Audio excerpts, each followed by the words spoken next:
مستر، انا مش فاهمه الفرق ما بين although but، ومش فاهمه ايه جمله التناقض وايه جمله الواقع. ما مش انا فاهمه اي حاجه.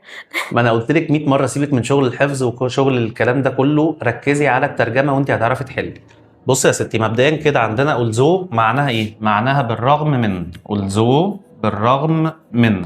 وعندنا بط معناها ايه؟ معناها ولكن. ترجمتيهم وترجمتي الجمل هتعرفي تحلي. تمام؟ تمام. عندنا أولزو ممكن تيجي في اول الجمله او تيجي بين الجملتين في النص. تمام؟ عايز ارتب الجملتين دول واستخدم مره أولزو ومره استخدم بط. فهنا عندنا في السؤال بيقول لك ايه؟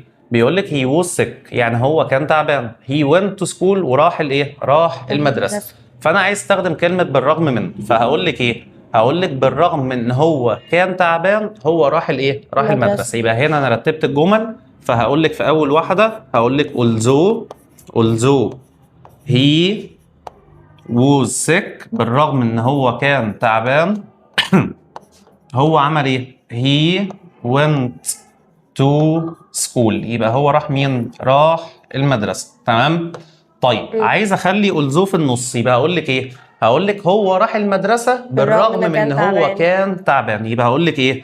هقول لك he went to school. يبقى هو راح فين؟ راح المدرسة. ألزو بالرغم من ان هو ماله؟ ان هو كان تعبان. يبقى he was sick. تمام؟ دي اول ايه؟ اول حاجه بالنسبه لكلمه ألزو. تمام؟ يبقى ترجمي وانت هتعرفي تحلي. طيب عندنا كلمه بط معناها ايه؟ بط معناها ولكن. تمام؟ يبقى هقول لك ايه؟ he was sick، هو كان تعبان ولكنه راح الايه؟ راح المدرسه. يبقى هقول لك he was sick but he